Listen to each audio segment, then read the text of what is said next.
convidá-los a abrir a sua Bíblia no primeiro livro dos Reis, no capítulo 17. Primeiro livro dos Reis, no capítulo 17.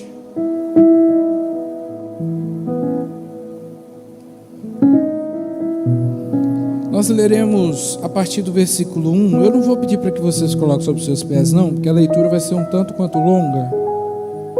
Nós leremos até o versículo 24, para nos lembrarmos um pouco, pelo menos, da primeira vez que Elias foi relatado na história do povo de Israel. 1 Reis capítulo 17, quem encontrou diz amém.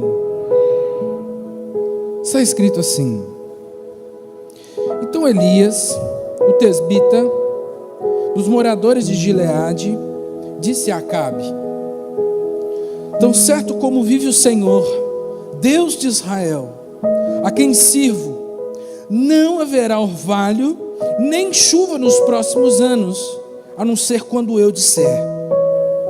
Então, a palavra do Senhor veio a Elias dizendo: Saia daqui e vá para leste e esconda-se junto ao ribeiro de Querite, nas imediações do Jordão. Você beberá a água do ribeiro, e eu ordenei aos corvos que sustentem você naquele lugar. Elias fez segundo a palavra do Senhor, retirou-se e ficou morando junto ao ribeiro de Querite, nas imediações do Jordão. Os corvos lhe traziam pão e carne pela manhã, bem como pão e carne ao anoitecer. E ele bebia a água do ribeiro, mas passado alguns dias o ribeiro secou.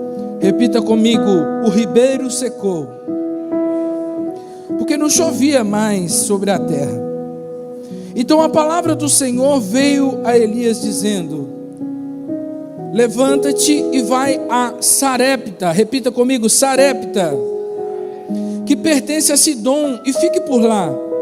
Ali ordenei uma viúva que dê comida para você. Então ele se levantou e foi a Sarepta. Chegando ao portão da cidade, encontrou uma viúva que estava apanhando lenha.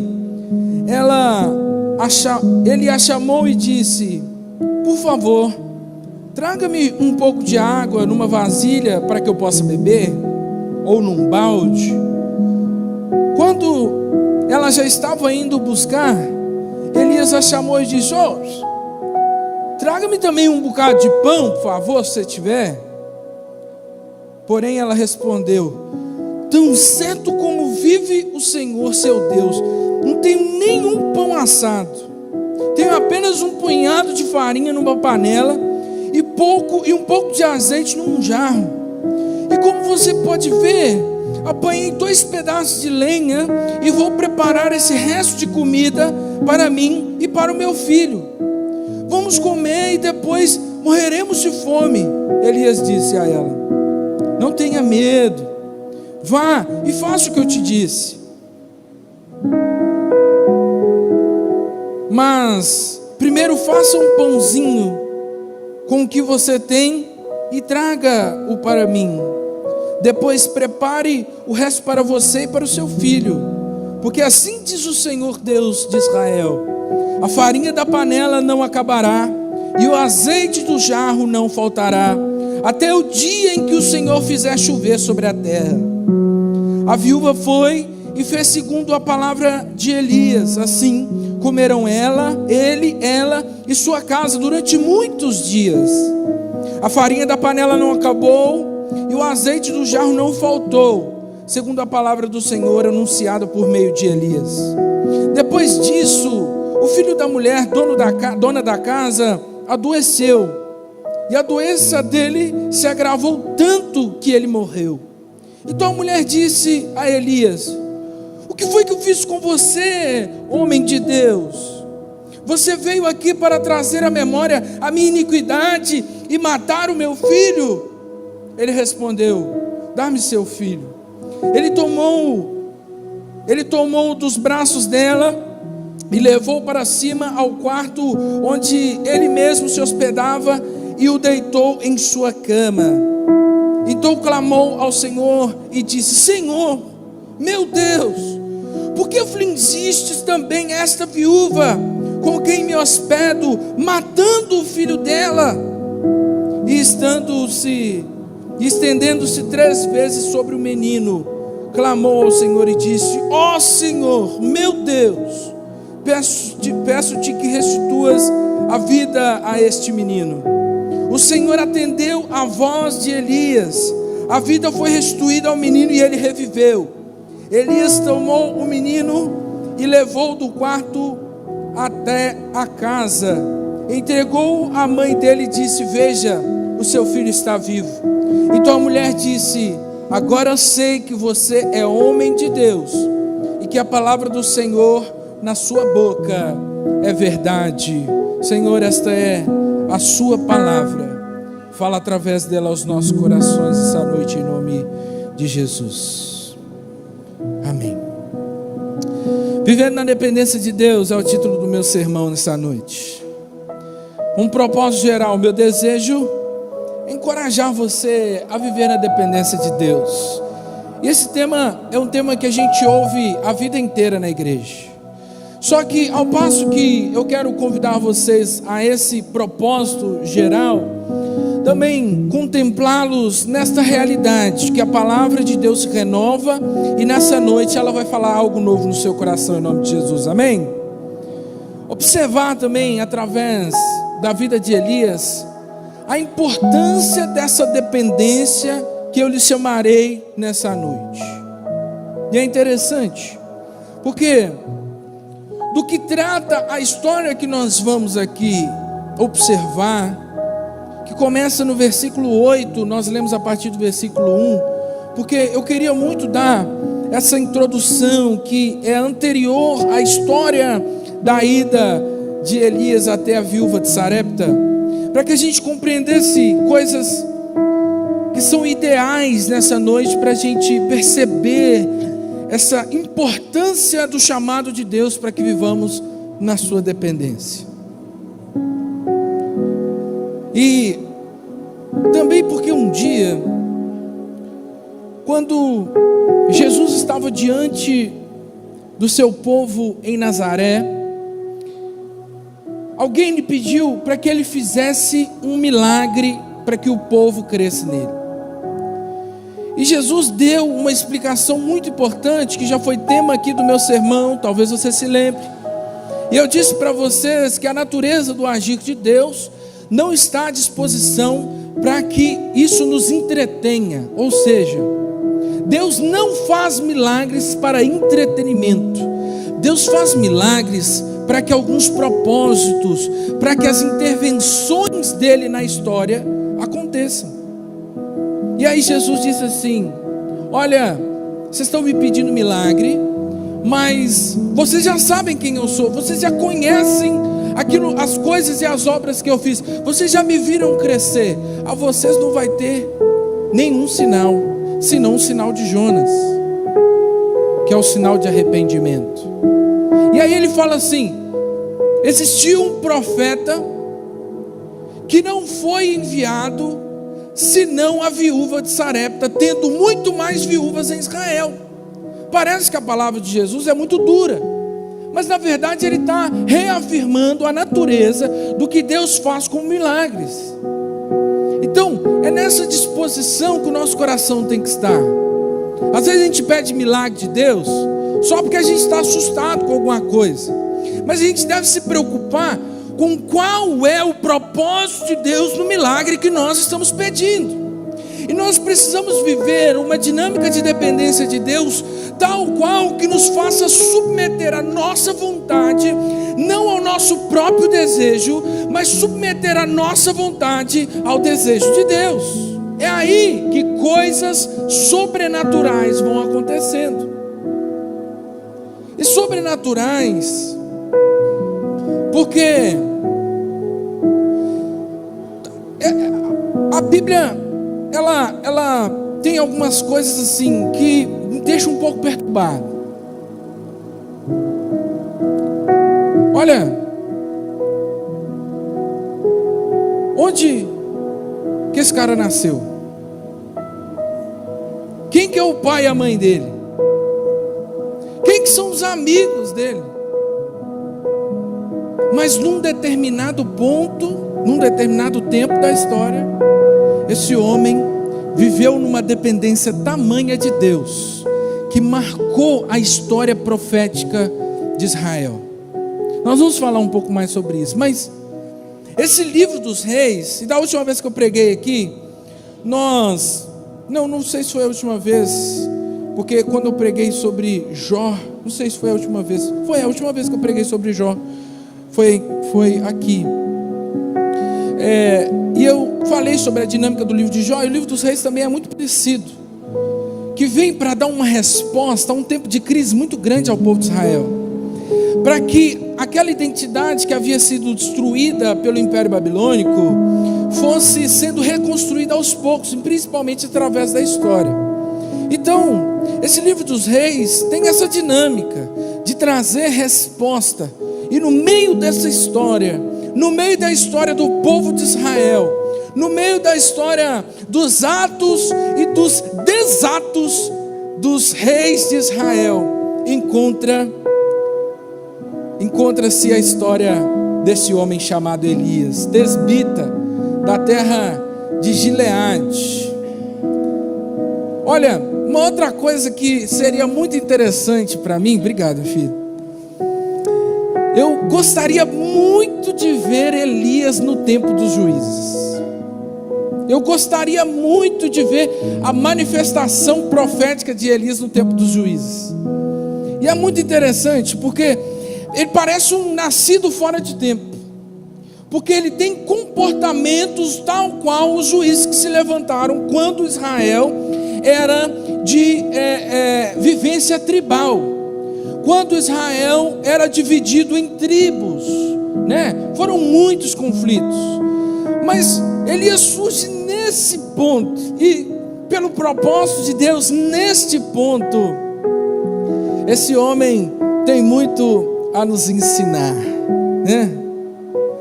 E como eu disse, a gente não tem outros relatos que sejam assim mais aprofundados na história desse personagem, né?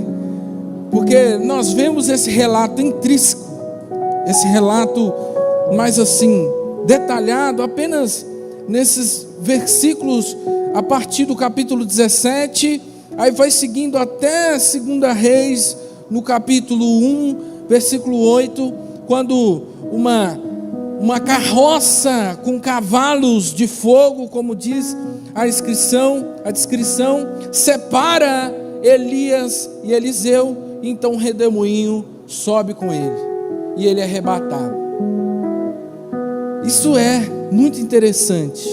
Eu gosto de fazer uma leitura da Bíblia com esses entendimentos, mas é interessante também a marca que esse profeta deixa, como eu disse, nessa dinâmica dos profetas, como o maioral dos profetas. Isso porque, principalmente, não só através das histórias que se conta sobre ele, mas daquela visão no Monte Tabor, o Monte da Transfiguração, em que Jesus está diante de Moisés e de Elias, para representar dois momentos e dois pilares muito importantes do povo de Israel, e transicionar essa autoridade da lei e dos profetas para Cristo. E ali se encontra Moisés e Elias e Jesus, para que se identifique ali uma nova etapa, uma nova aliança, um novo testamento, uma nova configuração de relação com esse Deus. Elias é a característica principal da dinâmica de profetas da Bíblia. E nós estamos aqui então observando alguém que marcou profundamente a história do seu povo com o seu ministério, alguém cujo próprio Deus lhe tinha dado tanta autoridade, lhe tinha por tanto apreço, que ele nem experimentou a morte. Porque, meu irmão, minha irmã, escute o que eu vou dizer para você nessa noite. Ser dependente de Deus, ao ponto e exemplo de Elias, exige de nós uma sublime obediência, mas também nos levará a experimentar coisas extraordinárias. Diga para a pessoa que está do seu lado assim: obedecer a Deus te levará a viver coisas extraordinárias.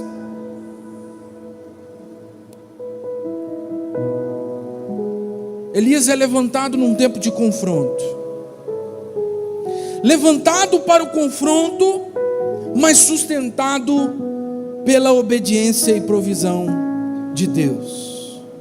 Elias enfrenta o rei Acabe e também, por consequência, a sua esposa Jezabel, e nesse ato arrisca a própria vida. E Deus lhe pede esse enfrentamento porque Acabe e Jezabel estão levando o povo de Israel a uma prática de idolatria, cujo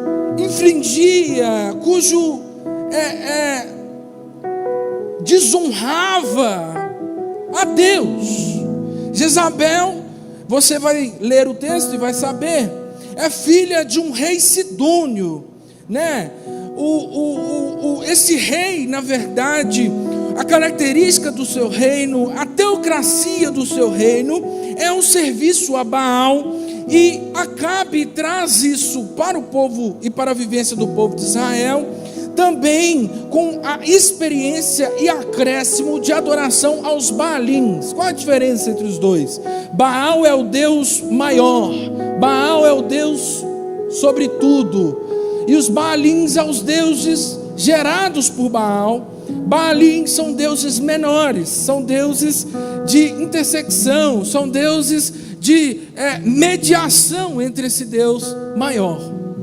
E aí, nesse primeiro ponto, Elias enfrentando o rei Acabe, esse confronto significa algo importante para que nós percebamos um ato de obediência primário como uma demonstração do lugar que Elias tinha em Deus, na dependência e na obediência de Deus. E também não devemos pensar que este enfrentamento que Elias faz a Acabe é um enfrentamento com qualquer tipo de popularidade. Não é como os dias de hoje. Hoje é moda falar mal de político, né? Hoje dá muitos likes falar mal de político.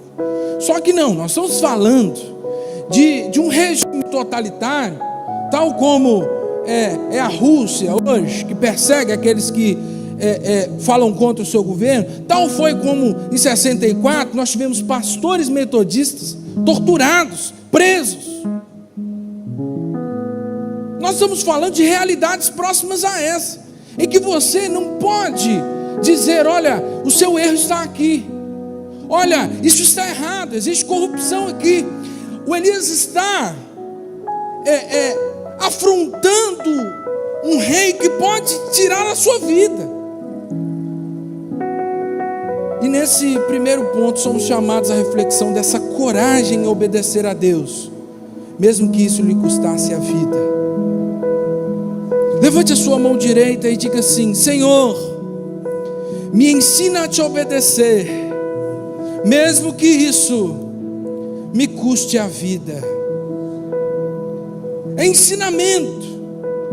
Na verdade, o desejo de Deus é que nós saiamos dessa consciência que está sempre objetando os seus pedidos de obediência, achando que quando nós obedecemos a Deus, ou Deus nos pede algo, Ele está nos subtraindo algo, como se,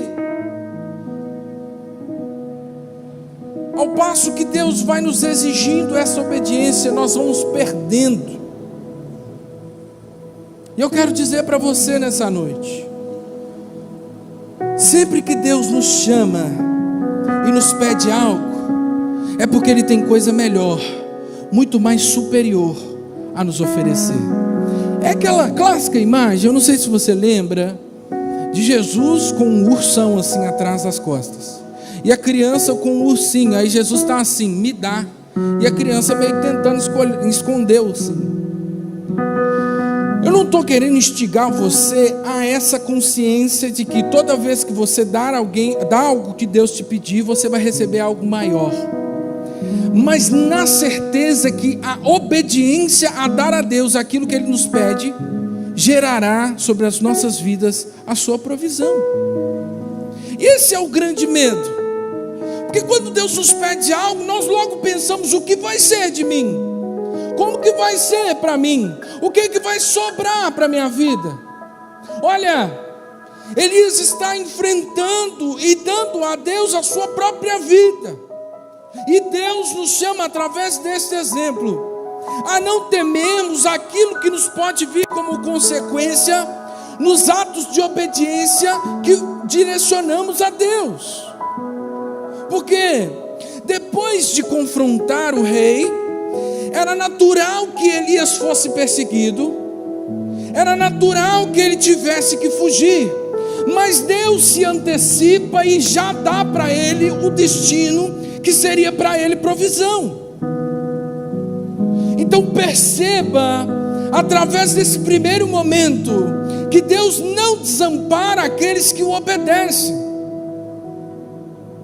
Agora, abandone a dualidade do pensamento, porque se eu digo que Deus não desampara aqueles que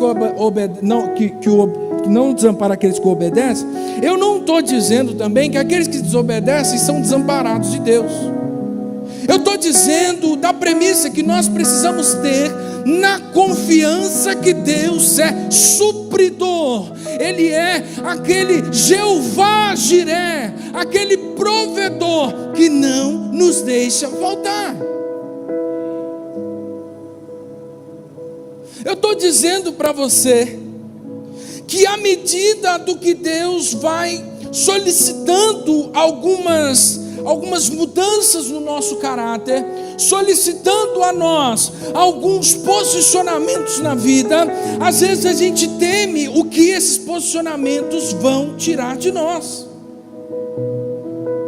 A gente teme o que vai ser das nossas vidas depois que nós obedecemos a Deus. Agora, eu quero que você tenha plena certeza e convicção que obedecendo a Deus, nada que Ele é necessário lhe faltará.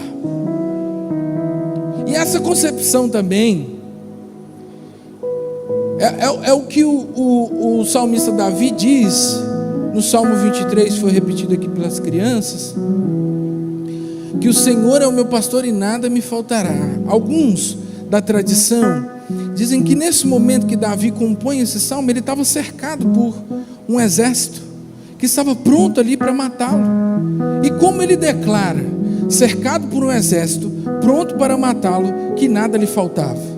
Lhe faltava talvez possibilidade de sair vivo, lhe faltava estratégia para vencer aquele inimigo, lhe faltavam muitas coisas, mas ele declara que o Senhor era pastor dele e que nada lhe faltaria, porque essa é a certeza de aquilo que é necessário para a nossa vida, Deus tem nos suprido. Agora, estamos na certeza de que Deus é supridor daquilo que nós temos e precisamos para viver. Também não é uma certeza de que Deus em todo momento estará fornecendo a nós coisas que nos farão esbanjar, ou coisas que nos farão ou situações que nos colocarão em espaços de sobra. Não. A suficiência daquilo que Deus quer nos demonstrar é que no propósito que Ele tem para as nossas vidas, Ele é supridor de tudo o que nós precisamos. E se às vezes nós temos sentido falta de coisas que não precisamos, Deus nos chama nessa noite a alinharmos o nosso caráter diante dEle, para que entendamos a sua vontade, que é boa, que é perfeita e que é agradável, e vivamos segundo o seu desejo, o seu propósito, não mais segundo a nossa vontade, mas obedientes ao Senhor. Ele se levanta contra Acabe, e antes de Acabe persegui-lo, o Senhor já tinha preparado um lugar para que ele estivesse. Não só um lugar para que ele estivesse, mas até garçons em formas de animais, para trazer para ele pão e carne, para que ele, e talvez você olhe, né? Pô, o cara comia só de manhã e à noite, né? A gente que acorda, toma um café da manhã, aí entre o café da manhã e o almoço a gente dá uma beliscadinha, alguma coisa, toma um cafezinho, né? Come um biscoitinho, pega um queijinho lá na geladeira, aí almoça, aí depois do almoço toma mais um cafezinho para ficar vivo, né? Aquela lombeira, depois do almoço dá aquela vontade de dormir, aí dá umas 3, 4 horas da tarde, você vai lá e pega, faz uma tapioca para você, aí você vai lá, come, aí vai dando umas 7, 8 horas, vou jantar, aí janta, né? Aí jantou, vai dormir. Às vezes tem gente que faz até a tal da ceia, né? Que é a comida depois da janta. Meu Deus do céu, é comida que não acaba mais. Só que nós estamos falando de um tempo em que as pessoas passavam até 3 dias sem comer. Então eu estou dizendo aqui de uma perspectiva extraordinária de alimentação incomum para aquele tempo. É fácil, quer dizer, bater na boca aqui, vai falar que é fácil jejuar 40 dias, né? Jesus já estava acostumado a comer pouco. O povo na região já era acostumado a comer pouco. Não é esse desperdício de alimento que a gente tem por aí, mas não é fácil jejuar 40 dias. Eu tentei uma vez, não consegui. Mas assim, o corpo das pessoas naquela região já estão mais habituados a grandes intervalos sem alimentação. Agora então, o Elias, que recebia a provisão de Deus 2 vezes por dia, todos os dias, está vivendo com um certo nível de fartura diante da realidade que estava ao seu entorno. Nós estamos falando de um momento em que chuva não caía, se a chuva não caía, não tinha plantação, e se não tinha plantação, não tinha comida. Nós estamos falando de um momento em que as pessoas ao entorno do reinado do rei Acabe estão padecendo, e talvez, sabe lá, o motivo de Deus para isso. Às vezes a gente pergunta assim, né? É igual hoje assistir, para mim hoje assistir Vingadores, esses filmes de super-herói. Quando eu era pequeno, né? Eu via o Hulk lá, ele passava e pum, um carro, e pum, o outro. E aí pulava num prédio, quebrava o prédio todo. Aí eu achava incrível. Hoje a primeira coisa que eu penso, eu falei, gente, tem gente dentro desse carro, cara. Tem gente nesse prédio, né? Que está quebrando esse prédio aí, tem gente aí, cuidado. Vai com mais calma. Faz bagunça num lugar que não tem gente. Fico pensando, a mente crítica, né? Hoje a mente já não é mais de criança, né? Não olha aquela coisa mais com brilho, né? Mas percebe. Aí talvez você olhe e fala assim: nossa, mas Deus acabou com a comida ali naquela região, e quem não tinha nada a ver com isso? Da mesma forma que Deus levantou Elias para a viúva de Serepta, eu tenho certeza que ele alimentou aqueles que necessitavam, aqueles que estavam debaixo do jugo de Acabe, mas não debaixo da idolatria de Acabe. E aí, ele está nesse lugar, é um ribeiro em Querite, bebendo água purinha, uma água assim, gostosa, uma água, né? Nós tivemos esse susto aí, né? Caiu aí, parece que um caminhão perto de Mariana, com calda soda cáustica, troquei, soda cáustica, o cafezinho do Rafael, tá me deixando meio, ei Rafael, cafezinho bom, viu? Meu Deus, mas soda cáustica. E aí chegou, né? Eu falei, meu Deus, misericórdia, sangue de Jesus tem poder. Mas não estou falando aqui desse homem que está bebendo uma água limpinha. Agora, como que se dava também essa alimentação pelos corvos? Como que os corvos levavam a carne? Sei lá, né? Mas Elias é meio brutão, assim, ele é tipo João Batista, vive no deserto, ele não liga muito essa coisa que a gente tem hoje, né? Come com a mão, se tiver sujo, passa uma aguinha e come, é isso aí. Tem 5 segundos, né? E aí, ele vivendo ali a provisão de Deus, o rio seca. O rio seca quando ele está ali nos cuidados de Deus. Aí Deus fala com ele assim: o rio vai secar, aliás, o rio secou porque eu quero que você seja alimentado em outro lugar. Aí, a obediência desse homem me impressiona, porque ele permanece neste lugar de provisão, e por causa da sua profecia, esse rio que o alimentava seca, mas é um lugar que ele está seguro, é um lugar que os soldados de Acabe não o encontraram, e Deus diz para ele assim: vai até Sidom, no lugar chamado Serepta, eu vou te alimentar através de uma viúva lá naquele lugar. Porque, meus irmãos e irmãs, os lugares de provisão de Deus são lugares que devemos ficar até que Deus nos mande sair. E às vezes Deus nos leva a lugares, e ali nós vivemos tantas coisas boas, e nós falamos aqui: agora eu vou ficar nesse lugar, porque aqui é bom demais, aqui é o melhor lugar de Deus para mim. Mas talvez você está nesse lugar só de forma ao qual Deus está te mantendo provisoriamente para te sustentar. Nós devemos ter uma consciência de obediência tão profunda para estarmos prontos para sair dos lugares que consideramos confortáveis para nós, para obedecermos a Deus e irmos aos lugares que Deus está nos mandando ir, mesmo que o lugar que nós estávamos seja lugar onde nós tínhamos alimento com fartura e água para beber limpa sempre que desejássemos. Às vezes Deus nos chama para sair dos lugares em que estamos, em que nós estamos prosperando, para ir a outros lugares, porque Deus já não nos quer mais em determinado lugar. Agora, o que pauta o nosso entendimento, o que pauta as nossas vidas, é a obediência à voz de Deus, que tem nos ordenado, nos chamado, nos levado, nos direcionado a sair desses lugares. Elias era um homem obediente a Deus, e mesmo que ele estivesse ali seguro, mesmo que ele estivesse ali confortável, mais importante era obedecer a Deus. Agora, não tenha medo, não tenha medo, porque o Deus que reservou lugar para Elias, com comida, com fartura e água para beber a hora que ele quisesse, o que era muito raro naquela região, também proveu para Elias alimento com fartura e água para beber em outro lugar.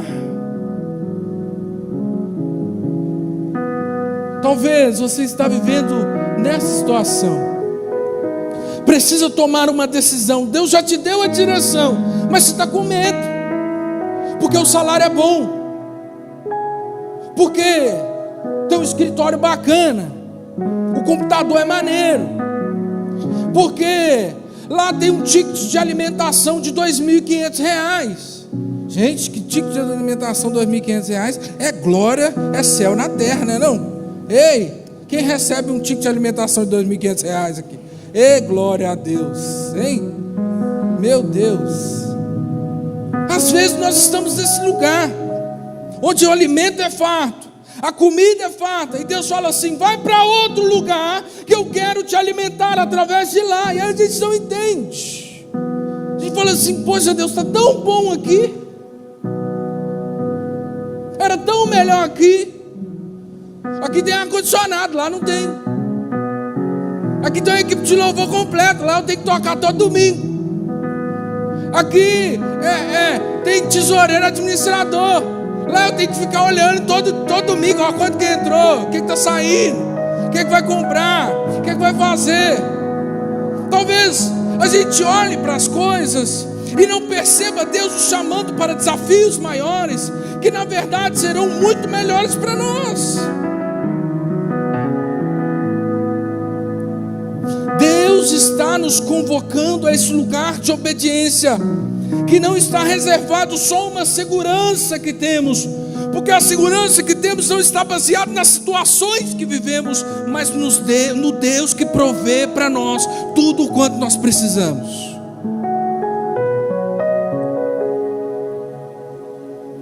Obedeça. E aí ele chega lá na cidade. Ele chega lá na cidade. Aí, coitado da viúva. Deus fala que já tinha falado com ela. Então quando ele chega, é tipo assim: ai meu Deus, será que esse homem vai vir mesmo? Será que esse homem vai me pedir mesmo? Eu não tenho o que dar para ele. Sabe, aquela hora que a visita chega na sua casa, você tem uma manteiga, um pão que você comprou no dia anterior, e você fala assim: meu Deus, o que eu vou dar para essa pessoa? Fica até sem graça, não é isso?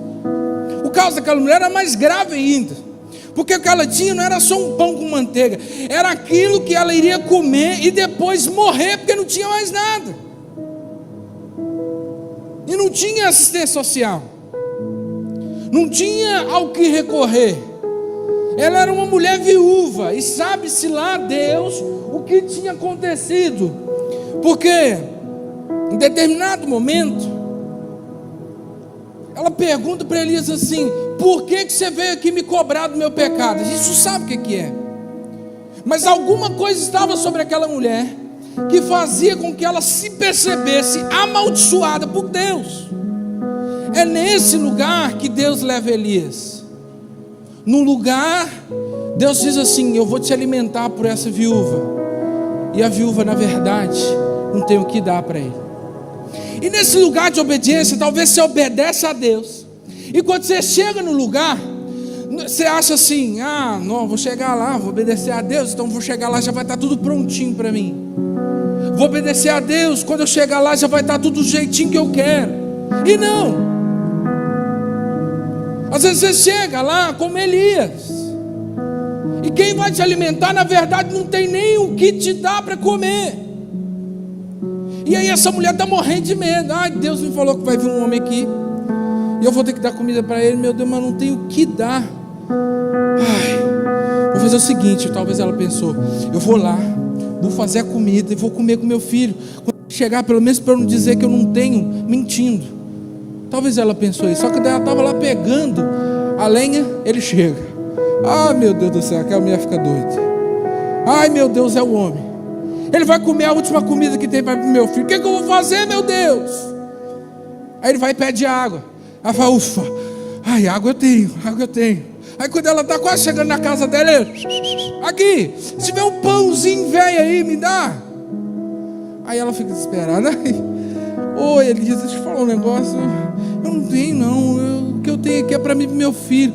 A gente vai fazer essa refeição que depois a gente não vai ter mais nada. Aí Elias fala assim: olha, vai lá e faz. Vai lá e faz. Porque o Deus que me mandou aqui diz para você: se você não tem, agora, a partir de agora, nunca mais vai lhe faltar. Olha, essa mulher também nos ensina sobre obediência. Essa mulher também nos ensina sobre esse lugar de confiança em Deus. Essa mulher também nos ensina sobre dependência de Deus. Porque imagina você, com a última comida que você tem, acreditar num maluco que vai falar para você assim: não vai faltar. Ô meu filho, eu sei que tem na minha casa, não vai faltar. Não vai faltar, digo eu, vai faltar. Eu sei que só tem comida para mim e meu filho. Não vem dar de maluco comigo não vou te dar. Às vezes a gente faz isso, né? Mas olha, eu disse para vocês que Deus está mostrando algo para Elias. Agora ele está mostrando algo para a viúva de Sarepta. A mesma coisa que mostrou para Elias. Que quando ele nos pede algo, ele não nos pede para subtrair. Ele nos pede para que, tomando de nós aquilo que nos limita, Ele nos dê algo muito melhor. Não tenha medo de dar aquilo que Deus te pede.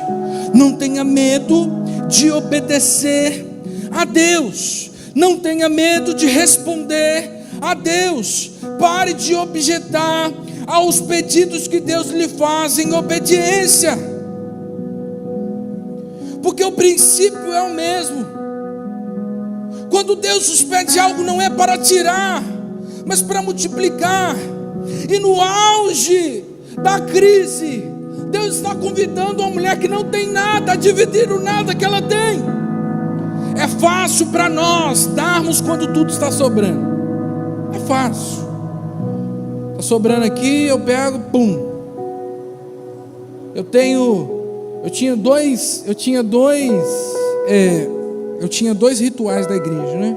E aí um amigo estava precisando, eu peguei um que eu tinha e dei para ele, um amigo pastor. É fácil. Agora, quando nós não temos nada e somos chamados a dar, mesmo que você hoje olhe para si e diga assim: eu não tenho capacidade de dar, eu não tenho capacidade de dividir.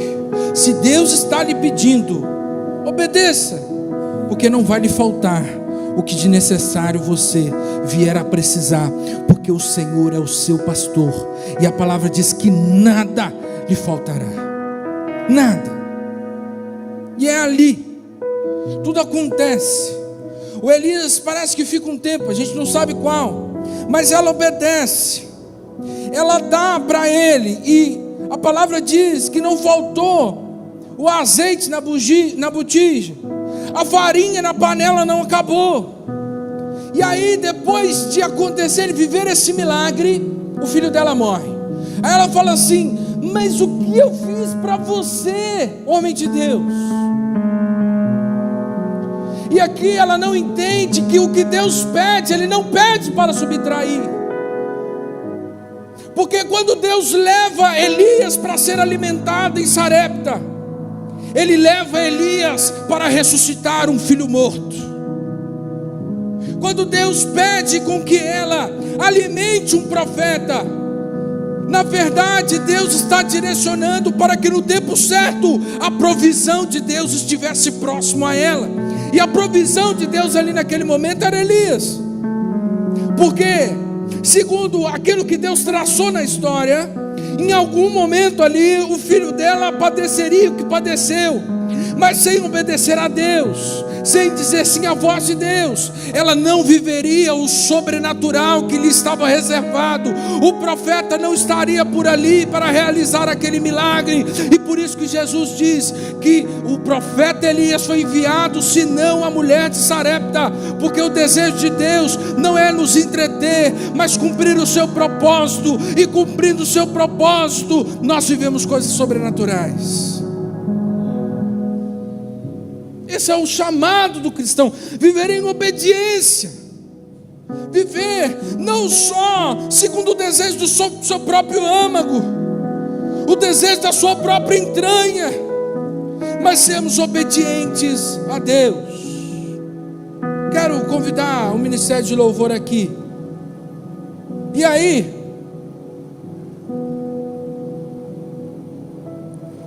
essa mulher entende que na dependência de Deus, até aquilo que parece perdido pode ser restaurado.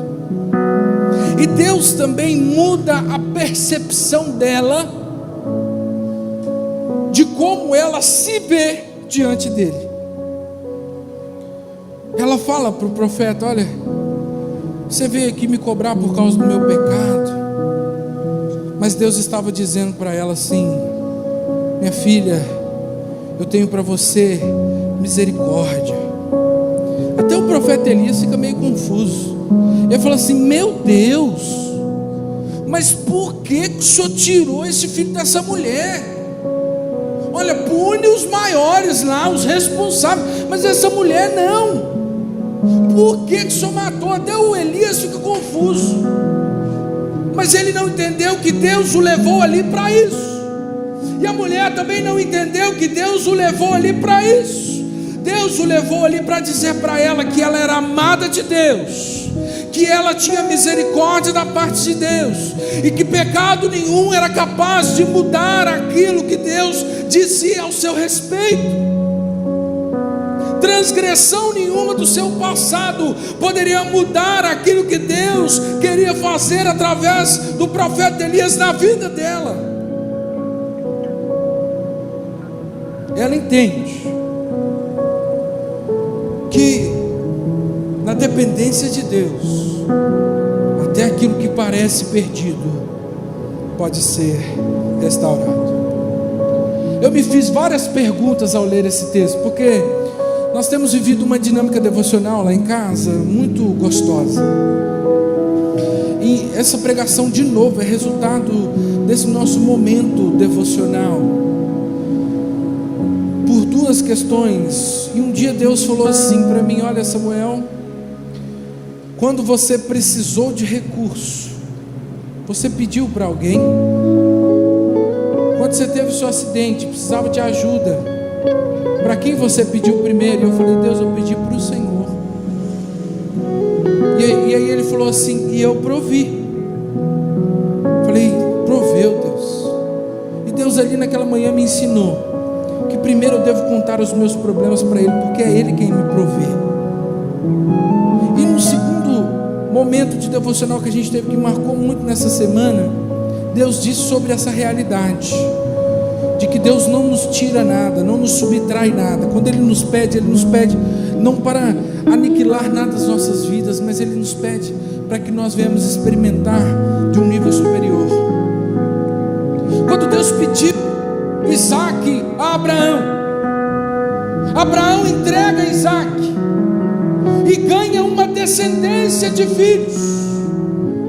Quando aquela mulher do poço, aquela mulher samaritana, Jesus pede para ela água, e ela na verdade recebe de Jesus a água da vida. Olha, meu irmão e minha irmã, Deus, quando nos pede obediência, Ele não nos entrega nada diferente senão provisão, senão satisfação, senão ausência de faltas. Deus está nos pedindo obediência. Deus está pedindo à sua igreja obediência. E no final dessa leitura em que Deus estava falando comigo, eu perguntei: Deus, quem foi abençoado nessa história? Elias foi abençoado porque teve a sua fé renovada e o seu ministério confirmado, quando a mulher diz no último versículo desse capítulo.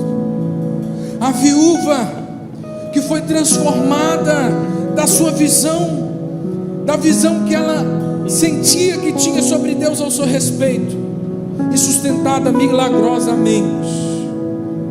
O filho abençoado porque recebeu vida quando estava morto. Meu irmão, minha irmã, de tudo que eu disse a vocês aqui nessa noite, eu quero que vocês saibam que quando vivemos na dependência de Deus, não apenas somos abençoados, mas tudo ao nosso redor é transformado. Obedeça ao Senhor, como nós vimos aqui nessa história de Elias, com a viúva de Sarepta, que nos ensina esse lugar de dependência, no caminho da provisão. Olha, meu irmão e minha irmã, você tem confiado nos recursos visíveis ou na provisão invisível de Deus?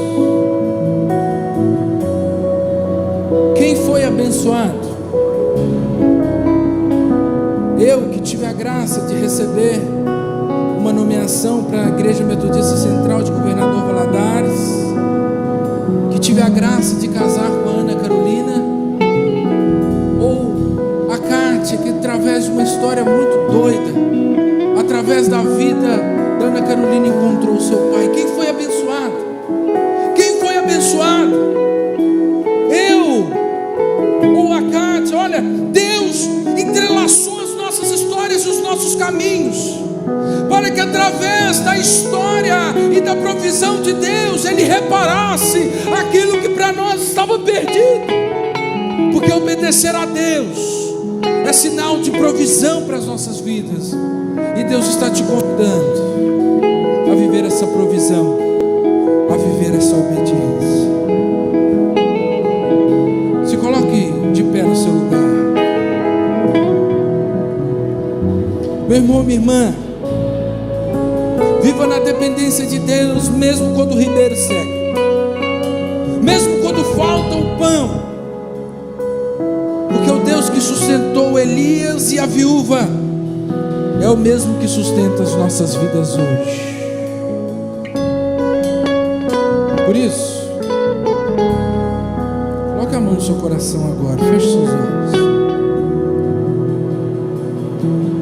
e faça essa pergunta para você mesmo. Será que você tem confiado nos recursos visíveis? Será que Deus não está te chamando para um momento de dependência?